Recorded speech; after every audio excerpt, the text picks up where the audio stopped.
नमस्कार दोस्तों, आइए आज हम डिस्कस करते हैं दो कंपनीज के स्टॉक्स के बारे में जो दोनों ही कंपनीज गोल्ड लोन एनबीएफसीज हैं। बाकी दोस्तों, इन स्टॉक्स के एनालिसिस और टारगेट्स के चर्चा करने से पहले मैं आप लोग को बताना चाहता हूं कि अगर आप लोग इंट्राडे ट्रेडिंग में इंटरेस्टेड है तो उसके लिए हमारा एक टेलीग्राम चैनल है जिसकी लिंक डिस्क्रिप्शन बॉक्स में है, जहां पे कि हम इंट्राडे के लिए गिवन मूवमेंट पे कौन से स्टॉक्स अच्छे हैं वो बताते हैं बेस्ड ऑन टेक्निकल एनालिसिस, और हमारी एक्यूरेसी काफ़ी अच्छी रहती है। तो अगर आप इंट्राडे ट्रेडिंग में इंटरेस्टेड है तो प्लीज़ उस टेलीग्राम चैनल को जरूर ज्वाइन करें फ्री में, और आप ट्राई कर सकते हैं। बाकी अगर दोस्तों आप अपना डीमैट अकाउंट खुलवाना चाहते हैं आप स्टॉक्स में, तो उसकी लिंक भी डिस्क्रिप्शन बॉक्स में है। तो आइए दोस्तों, हम चर्चा शुरू करते हैं मुथूट फाइनेंस और मन्नापुरम फाइनेंस की। तो सबसे पहले हम देखते हैं कि ब्रोकर के क्या टारगेट्स हैं इनके लिए। ब्रोकर से हमारा मतलब है हमारे देश के जो बड़े बड़े इन्वेस्टर्स हैं, जैसे कि आपके एचडीएफसी, आईसीआईसीआई, निपॉन, यूटीआई, इन सब को मिला के क्या टारगेट्स, ये लोग क्या टारगेट्स देखते हैं इन शेयर्स के लिए। तो अगर हम मुथूट फाइनेंस की बात करें तो इसका टारगेट 1340 रुपीज़ का वो लोग कर रहे हैं, जो कि अभी की प्रेजेंट प्राइस से ऑलमोस्ट 20% के अपसाइड में है। और मन्नापुरम फाइनेंस की बात करें तो इसका टारगेट वो लोग 190 रुपये के आसपास देख रहे हैं, जो कि अभी के हिसाब से करीब 14% अपसाइड है। अगर हम इन शेयर्स का प्राइस का डेटा देखें तो मुथूट फाइनेंस की प्रेजेंट प्राइस 1117 रुपये है, जो कि 52 वीक लो से डबल से भी ज़्यादा है। 52 वीक लो आप देखेंगे ऑलमोस्ट 80-95% शेयर्स का मार्च के टाइम आया था, जब पैंडेमिक की वजह से शेयर मार्केट अब हम लोगों की बहुत ही ज़्यादा डाउन थी। अगर हम 52 वीक हाई देखें तो वो इसका 1405 रुपये के पास है। अगर मन्नापुरम फाइनेंस की मैं बात करूं तो 52 वीक लो इसका 74 रुपीज़ के पास था।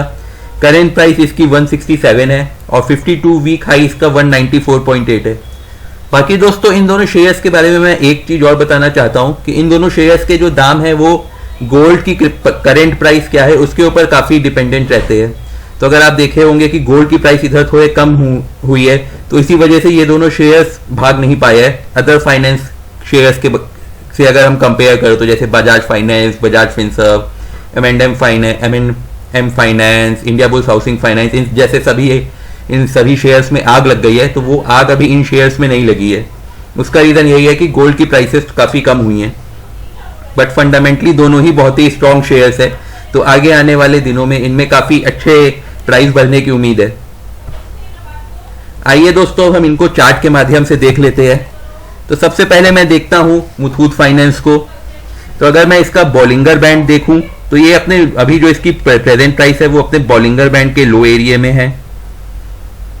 अगर मैं इसमें 50 डेज मूविंग एवरेज के हिसाब से देखूं तो ये अभी अपने 50 डे मूविंग एवरेज से नीचे चल रहा है। ये एक थोड़ा सा कंसर्न वाला पॉइंट है, बट क्योंकि फंडामेंटली बहुत स्ट्रॉन्ग शेयर है तो हम इसमें इन्वेस्ट कर सकते हैं। स्टॉप लॉस इसमें आप बहुत ही छोटा सा रखिएगा, मैं सजेस्ट करूंगा 1080 के आसपास का, क्योंकि यहाँ से ये कई बार ये सपोर्ट की तरह यहाँ से ये इस पे रिबाउंड हुआ, यहाँ से फिर रिबाउंड हुआ, यहाँ पे भी देखेंगे ये रिबाउंड हुआ, फिर थोड़ा सा गिरा। तो ये एक अच्छा सपोर्ट रहेगा शॉर्ट टर्म के लिए, क्योंकि उसके बाद की अगर हम सपोर्ट की बात करें तो वो 1000 रुपये के आसपास आ रहा है। तो वहां पे अभी इन्वेस्ट करना थोड़ा रिस्की हो जाएगा, क्योंकि गोल्ड की प्राइसेस का क्या होगा किसी को नहीं पता। अगर हम इसके रेजिस्टेंस की बात करें तो इसका जो शॉर्ट टर्म रेजिस्टेंस निकल के आ रहा है वो ऑलमोस्ट इस रेंज पे निकल के आ रहा है, जो कि आपका 1270 से 1280 के बीच में है।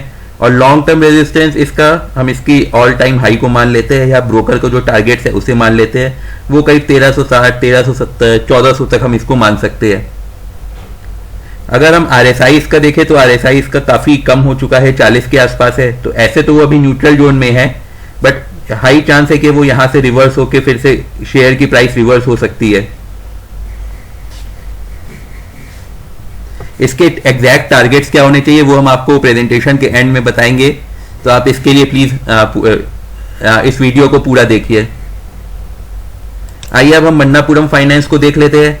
तो दोस्तों, मन्नापुरम फाइनेंस का है वो यहाँ पे उसका एक ब्रेकआउट लेवल है 170 रुपये के आसपास।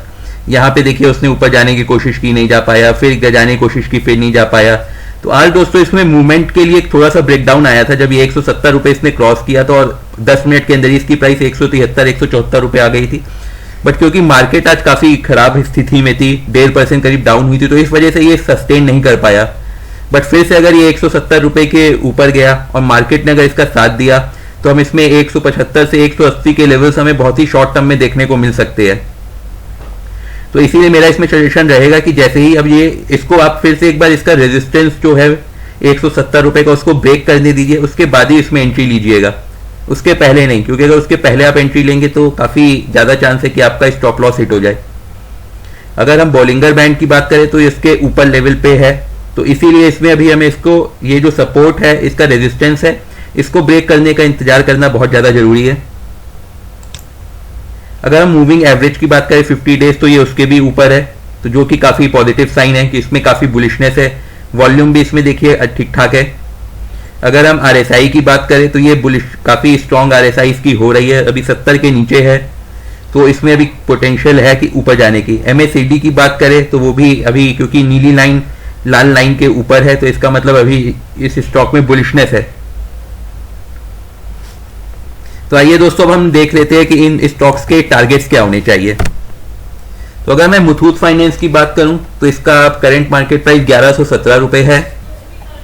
इसका जो मैं स्टॉप लॉस छोटा सा सजेस्ट करूंगा 1080 रुपए का, क्योंकि जैसे कि मैंने आपको बताया कि थोड़ा सा ये अभी रिस्की जोन में है, तो इसलिए इसमें हम बहुत बड़ा स्टॉप लॉस लेके नहीं चलेंगे। टारगेट इन 1 मंथ इसमें जो होना चाहिए वो 1280 रुपए होना चाहिए, और लॉन्ग टर्म टारगेट इसमें हम 1400 रुपए के आसपास लेके चल सकते हैं, जैसा कि मैंने चार्ट के माध्यम से आपको दिखाया था। बाकी दोस्तों अगर इसमें 1080 का स्टॉप लॉस हिट होता है तो आप फिर से अगर दोबारा जो बाई करने का प्लान करिएगा वो 1000 रुपीज के आसपास करिएगा, क्योंकि अगर 1080 का स्टॉप लॉस इसमें टूटा तो मतलब फिर ये शेयर काफी वीक है, तो अच्छी चांस है कि ये 1025 के लेवल टच कर सकता है, तो वो एक बहुत अच्छी प्राइस होगी इसको दोबारा खरीदने के लिए। बट उम्मीद कम ही है बहुत, क्योंकि ये वहां तक जाएगा। अगर हम मन्नापुरम फाइनेंस की बात करें तो इसकी करंट मार्केट प्राइस 167 रुपीज है।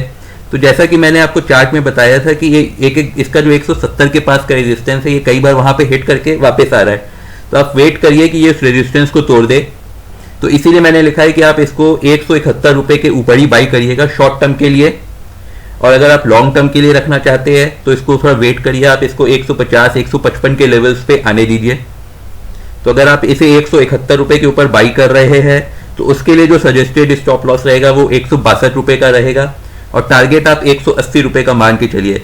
तो ये 171 और 180 वाले जो नंबर्स है वो शॉर्ट टर्म टारगेट्स के लिए है, 1 हफ्ता या 2 हफ्ता या मैक्सिमम 1 महीने के लिए आप मान के चलिए। और अगर आप लॉन्ग टर्म में इसे टारगेट कर रहे हैं तो 150 के लेवल्स में कोशिश करिए खरीदने की, और फिर ये आपको 190 200 तक के टारगेट इजीली दे सकता है। बाकी दोस्तों उम्मीद है आपको हमारा वीडियो पसंद आया होगा। अगर आया हो तो आप हमें सोशल मीडिया पे भी फॉलो कर सकते हैं, Telegram, Twitter, Facebook, trading view. आप अगर वहां पे ट्रेडिंग बुल्स के नाम से सर्च करेंगे तो हमारा पेज आ जाएगा और आप उसको लाइक या फॉलो कर सकते हैं। बाकी दोस्तों मैं आपको अवगत कराना चाहता हूं कि जो भी शेयर मार्केट में आप इन्वेस्टमेंट करते हैं वो रिस्क के अधीन है, तो इसीलिए स्टॉप लॉस आप लोग जरूर लगाया करिए, ताकि जो भी आपका अगर शेयर मार्केट आपके हिसाब से नहीं भागी उस डायरेक्शन में, तो आपका जो मनी का लॉस हो रहा है वो एक कंट्रोल्ड वे में हो। और बाकी कोई भी दोस्तों इन्वेस्टमेंट करने से पहले आप अपने फाइनेंशियल एडवाइजर से जरूर डिस्कस कर लीजिएगा, और जो भी चीजें हम बताते हैं वो हम एजुकेशनल पर्पस के लिए है, ये किसी भी तरह से ट्रेड रिकमेंडेशन की तरह आप इसे मत लीजिएगा। धन्यवाद दोस्तों, उम्मीद है आपको हमारा वीडियो पसंद आया होगा। आपके जो भी विचार है उसे आप कमेंट सेक्शन में जरूर लिखिए, और हमारी पूरी कोशिश रहेगी कि जल्द से जल्द हम उस पर रिप्लाई करें। धन्यवाद।